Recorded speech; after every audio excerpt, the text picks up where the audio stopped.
The following program contains images of an actual surgical procedure that may be graphic and disturbing. Parents are advised that these images may not be suitable for young children. We're going to switch topics here, but I do want to issue a graphic warning. If you have little ones in the room, this is the time to send them away. Julissa met a nice guy at church, well-mannered, very polite, even went to Bible study. Everything seemed so normal until one night, things went horribly wrong. I received a call from a detective. He needed me to rush down to the hospital because my sister had been brutally attacked. I'd asked him what exactly happened, and he said she was stabbed to the face. There was a lot of blood loss, and I don't think she's gonna make it. I yelled out, he tried to kill her. So earlier in the day, my sister had told me that she had an argument with her ex-boyfriend and that she wanted nothing to do with him. Approximately 7:20 p.m., he went over, knocked on the door. She saw him. He was standing naked in front of her. As she tried to close the door, he pushed his way in. And as she tried to call her pastor for help, he began to violently beat her.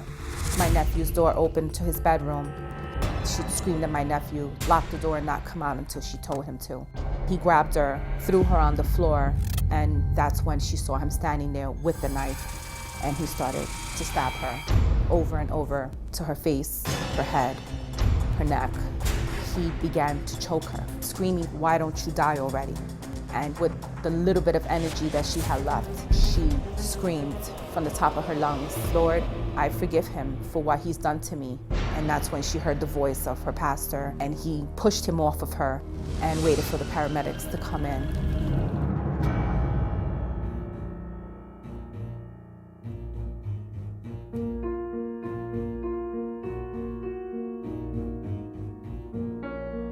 I couldn't believe that something so horrific could have happened to my sister, but nothing could have prepared me for what I saw when they rolled my sister out of that CAT scan room. Her eyes were gushing blood, gashes all over her head. It was just bleeding all over the place. She grabbed me by my hand and she asked me to please make sure that my nephew was going to be taken care of. And I left her alone with my nephew in the house for that monster. And if I would have been there, I would have not let him do that to her. More from this incredible story when we return.